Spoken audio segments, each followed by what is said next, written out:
exercising their freedom of speech.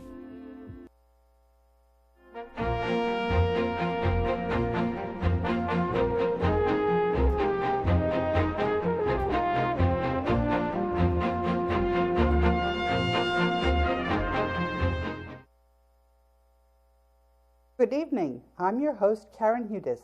This show is a series called The Network of Global Corporate Control that has been coming to you from DCTV for the last 3 years. And there seems to be, there we go. The teleprompter was stuck. Today's segment is called The Matrix. Thanks to DCTV, Carmen Stanley, studio producer, Kushe Starnes, audio and prompter, and Aliyah Jamari, floor director. This is our first live show in 4 weeks. The last 4 episodes on DCTV summarized the fight between all of humanity and the banking cartel. The world's assets remain in the global debt facility that Jose Rizal and Ferdinand Marcos deposited with the Ministers of Finance and Development on the boards of governors of the World Bank and IMF at the end of World War II. At the end of this teleprompter, I'm including the last 4 segments, that's the teleprompters and links to the archives on YouTube. I respond to your questions in my social media and also in the comments sections on YouTube. Dr. Cyclops had this comment: Karen is like a prize fighter, keeping her feet shuffling, ducking and dodging hits below the belt by the cartel, then coming in with a quick uppercut. What a glorious feeling you'll have when you defeat the cartel. Take care, Karen. In the last segment that was pre-recorded, we said that the U.S. military is with us, our gold, and the U.S. Constitution of 1789. I documented this and uploaded some screenshots on YouTube last week. This 2-minute clip tells you that we, humanity, are in charge of the world's wealth and not the insolvent, that means bankrupt, banking cartel. And there should be a roll-in coming in.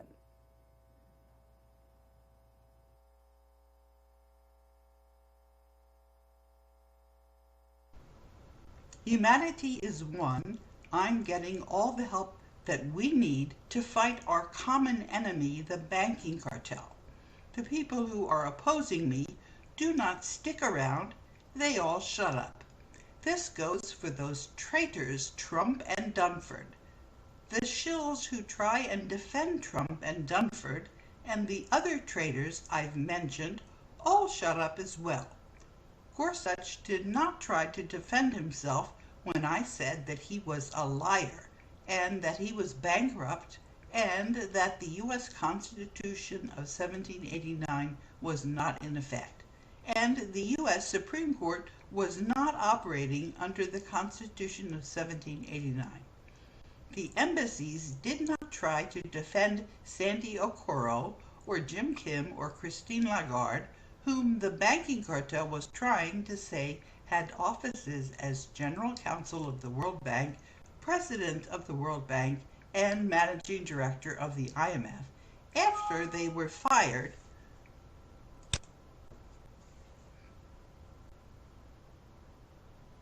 by the Board of Governors of the World Bank and IMF, who run the place. Why does this matter? Because the World Bank and IMF are in charge of the U.S. monetary gold reserves and other wealth of the world in the global debt facility. I'm going to post screenshots and links to my recent tweets because I need to get ready. Oh, that was yesterday for a New Year's Eve party. Well, I already went to the party. And I was talking about the Jesuits and Black Pope. This is where all the action is, folks. The banking cartel has come up with very elaborate lies to try and distract you from this truth. A couple of days ago, Lovely Butterfly tweeted me about this. She said I was a bank cartel fighter and mentioned Mega Anon and QAnon, 2 agents of the banking cartel that have nothing to do with the world's wealth and who are posing as whistleblowers to try and confuse you. And let me read you from her tweet. Have a red pill from the bank cartel fighter. She knows so many of their tricks. The red pill is internet slang taken from the Matrix franchise. It describes the process of waking up and accepting reality, even if it's hard to do or you're presented with facts in direct opposition to closely held labels. Red pill means to open someone's eyes and mind to the secret truth of something important, a reference to the film The Matrix, in which Neo takes a red pill to learn the ugly truth about his existence. I have no idea what is really going on here, man. That's an example in a sentence. Nothing adds up. Red pill me here. Now, what Lovely Butterfly was saying is that I'm giving people the red pill. My advice about staying calm during the global currency reset went viral last week. If someone has built a substantial amount of wealth, how would you preserve the value of said wealth? This is a question to me. Would you dump fiat? Would you continue buying land, gold, invest in businesses? And my response was, these 1%ers are limited to exchange 1 million fiat, that's paper currency, for gold dollars, unless the people want to raise this limit. And then there's another question. So is this really happening? Or what? And why a burning plane? Would it not be positive? That's because I usually put a picture of a burning plane whenever somebody in the bank cartel has broken a link to a document that I've put out on the internet. And my response, Sandrine, you're a newbie. Read up a little. When you're over the target, you take flack. The World Bank Tokyo office, this is letterhead for a letter that I've been writing. And you'll see a lot of letterhead because I am actually still working for the World Bank. I realize that this official letterhead of the World Bank's Tokyo office and of the Global Debt Facility must be boring a lot of people that want to know what's going on and they distrust the world's officials. I use this letterhead as shorthand to tell people that we, that is the beneficiaries of the trust containing the world's monetary gold reserves and other assets, which is all of humanity, we're cleaning up the corruption in the world's money system. I answer your questions and prove every single statement. I've proven my authority to speak for the members of the Board of Governors of the World Bank and International Monetary Fund many times. As agreed, following World War II, all of the assets of the world are managed by the Board of Governors of the World Bank and IMF. In my social media and in a series on DCTV, I'm letting the world's people know that they're all ending the state capture of the world's governments and other institutions in a global currency reset.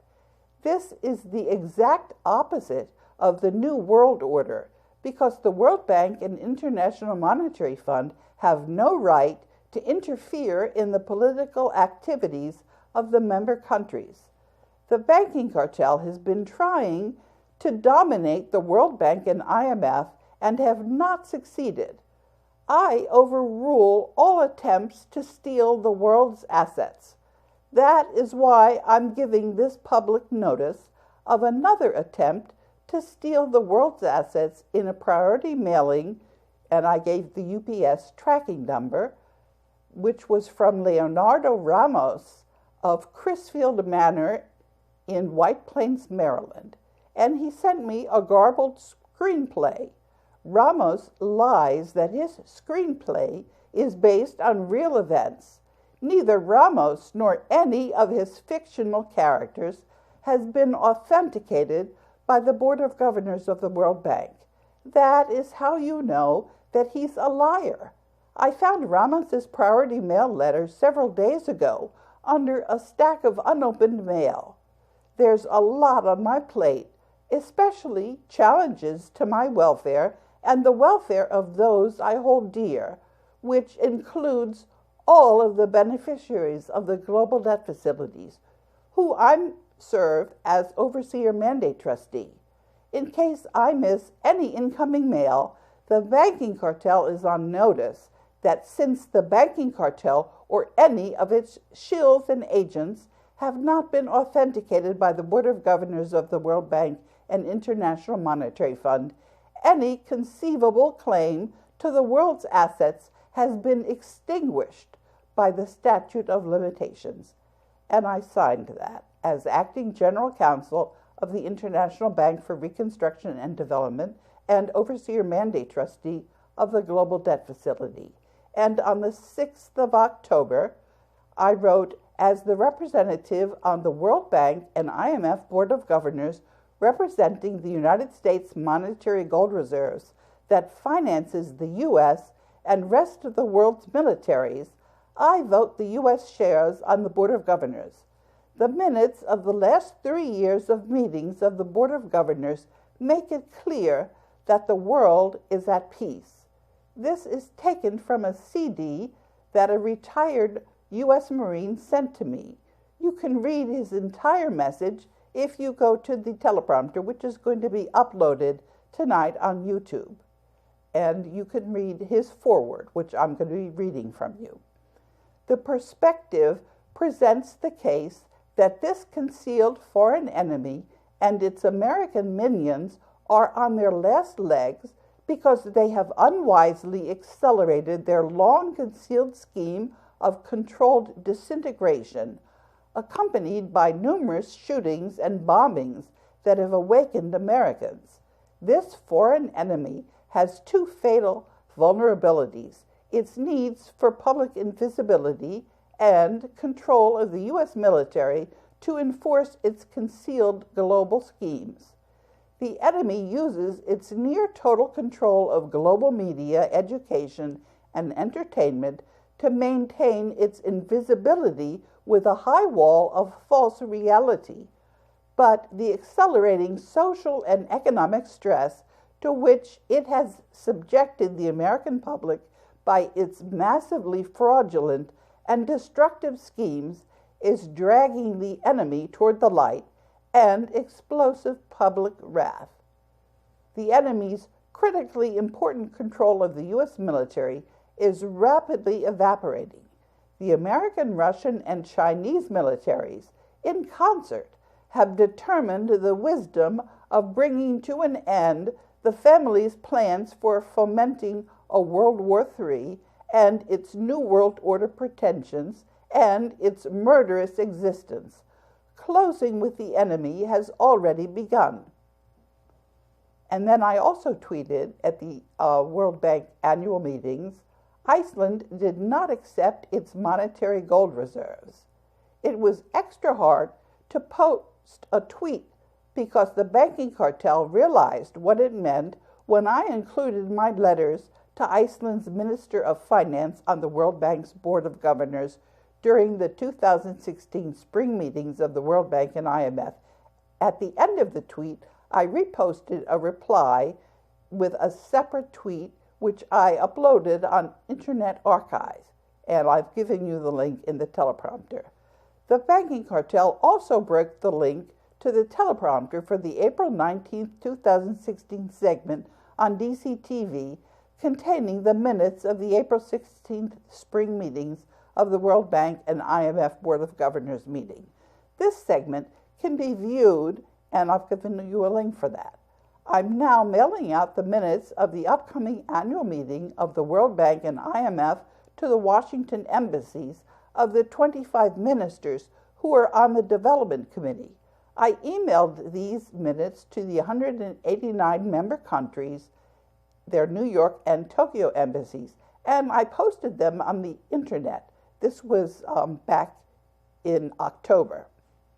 Now, they're talking about central banks when people have understood what a bunch of crooks the Bank for International Settlements and all the central banks together are. You guys are busted. Do you hear me? Your gig is up. This is not working anymore for you. And that tweet went viral.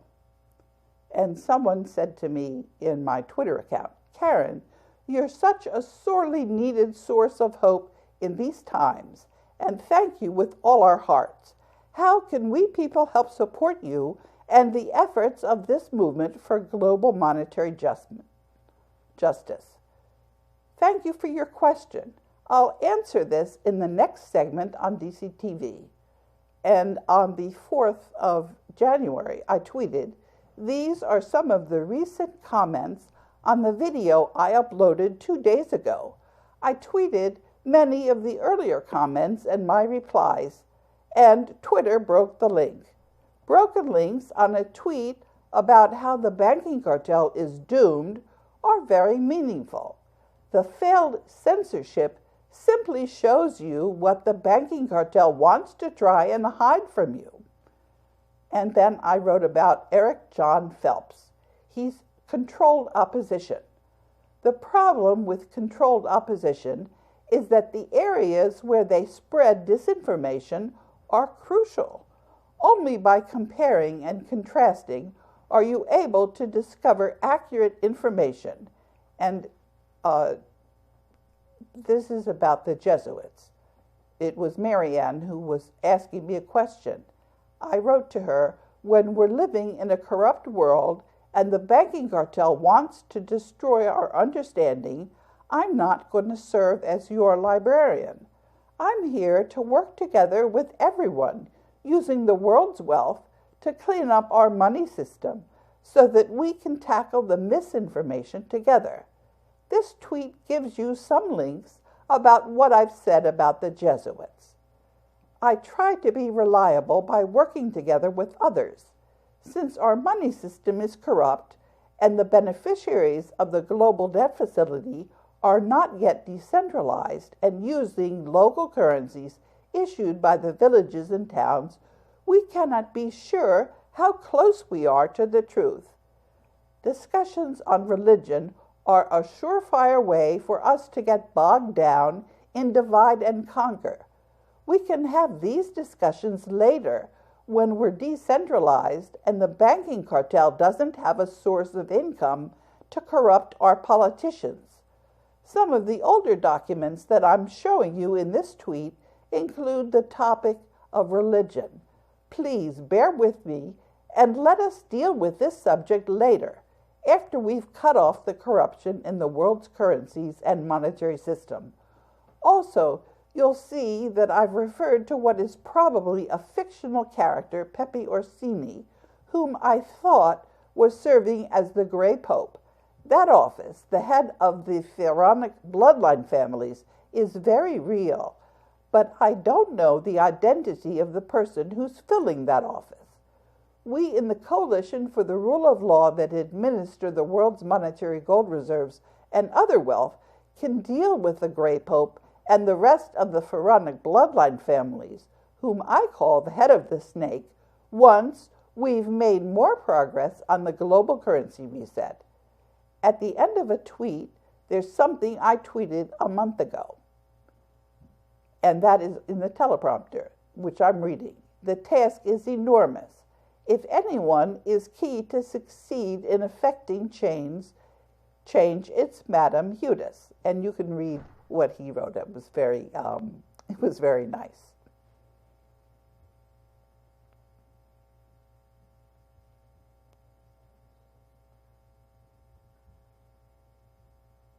And we've got 10 minutes here. On the 5th of January, I wrote, "I've been telling you for several years that the world is a kinder place than you think. You've been tricked by a corrupt banking cartel that's lying to you. Reality is very different. We're going to wind down the bankrupt banking cartel and clean up the corruption in the world's monetary system. I've offered a lot of proof for these statements. The banking cartel keeps on lying and saying that nothing's going on. What is going on is that the proof that I'm offering to you is becoming more and more convincing, and more people are becoming convinced. We've already convinced enough people so that we are now manifesting reality. That is how reality works, because humanity is united and we process our thoughts in a collective unconscious. I've asked you to get into small study groups to work through this information. These study groups are necessary also to help you figure out when you're being influenced by powerful scalar weaponry that many people are vulnerable to. People in these study groups can process information better, and the banking cartel is not going to be able to pick on them or scare them with their false propaganda. I've been following my own advice, and you can see that I'm doing just fine. So now I'm going to show you some of the compelling proof that we are in a reality where we're all going to be working together in a global currency reset to wind down the banking cartel. This is what I'm going to keep on doing, and you all need to reach out to convince others to join all of us who are already in the Coalition for the Rule of Law. We've reached critical mass. That is, we are in reality. Stay tuned as we wind down the banking cartel and replace fake paper currencies for local currencies issued by villages and towns and for Aurum. I'm going to summarize briefly what is in the proof that I'm showing you in the links. These links are in sequence. Whenever the banking cartel tries to censor this information by breaking the links, that is proof that the banking cartel exists and doesn't want you to know the information which I'm presenting to you. And background information for newbies. That's people who are just learning about these things.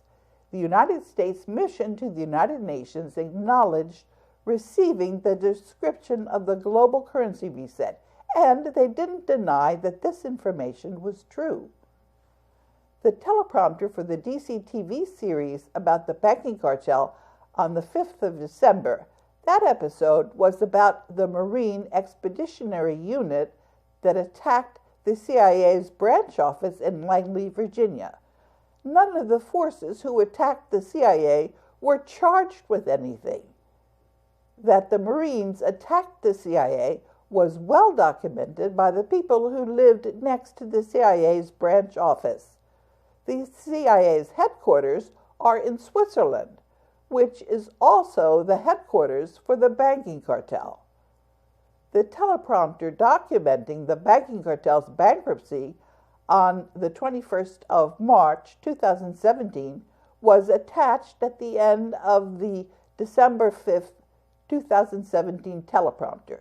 It was also a link in the DCTV segment on the 14th of November.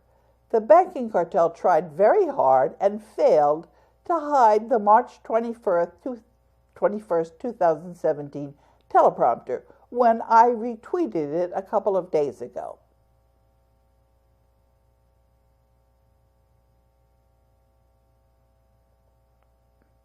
And that was a triple broken link.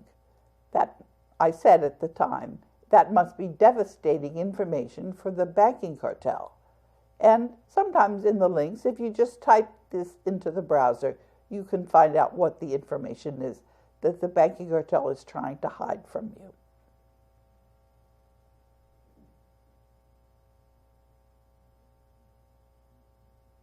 The U.S. military have not challenged my statements that they're not in control, and that the U.S. government is not legitimate, and that I represent the United States on the Board of Governors of the World Bank and International Monetary Fund that manages the monetary gold reserves of the nations. The banking cartel broke this link 4 times. That was the annual meetings of the World Bank and IMF approving the global currency reset. There are hidden facts that are being disclosed now. Can the cleanup job be even more thorough? Try us out, banking cartel. That's what I tweeted on Saturday. I'm showing you what I already told you years ago at the same time as I update you about what's going on today. This has 2 purposes: to show you that I've been telling you a consistent storyline, and another reason for me to toggle between the past disclosures and the present is so that you have a good idea how hard I have had to work to get through. This is a measure of how corrupt the current situation is. We need to know how much cleaning up we have to do. The longer it takes to wind down the banking cartel, the more stringent the cleanup is going to have to be. We are already on notice that we have a mammoth cleanup job. Can it be even more thorough? Try us out, banking cartel. The banking cartel, as stubborn and as corrupt as it is eventually going to see that their resisting the global currency reset is only going to work against them. And it looks like we've got 3 minutes, and I can just speak extemporaneously to you. And that's a good thing, because I understand from people that they want to know if I'm real. Yes, I'm real. I'm very real. You can see me in the DCTV studio, and you can talk with me online. I answer all of my emails, and you can find my contact information. I make that available. But the most important thing is actually not what I say and what I do. The most important thing is what you all say and what you all do, because we're all working together to come up with a much kinder world. And the chances that we succeed are, well, you can see I'm getting through. And the only reason that I can get through is because I'm working in a coalition which is stronger than the banking cartel. And we know this because this power transition model from the Department of Defense, it came to me in 2004 from the National War College. It's extremely accurate, and we're on track. So that's the good news. As I said, I do answer your questions, and you'll see in the segment that we're pre-taping that I'll show you next week just how important that everyone is. One of the other questions is whether I can be believed. And the best way you can find out whether I can be believed, whether I'm reliable, is to see what it is that I'm trying to do. I'm trying to empower everyone to clean up the corruption in the world. Now, this is not something that controlled opposition does. This is something that someone who's real does. So that's the proof. And the most important thing, actually, people are asking me what they have to do. The most important thing is to start thinking for yourself. And the only way to do that, actually, is not trying to do it by yourself, but working together with people who can tell you whether you're acting strangely, because there's a very, very powerful military technology that can interfere with the way you think. You'll be thinking that you're all fine, that you're just fine, and it turns out you've been hypnotized by this military technology, which, as I've said, is very real. So I'm being told now to wind down. Should we go to the outro? No, I have more time. Well, you see, this is some people criticize me because I'm not as professional as they're used to. That's actually a sign that we are all in this together, and we're all working together. And the most important thing that we have to learn also is, in addition to thinking straight, how to work together, because we have to do the global currency reset peacefully, and the only way we're going to accomplish this peacefully is by learning how to work together. I'm giving you links to the last 3 segments, updating you on where we stand in our fight with the banking cartel. Once people know that we're under a big illusion in the matrix, there is no going back.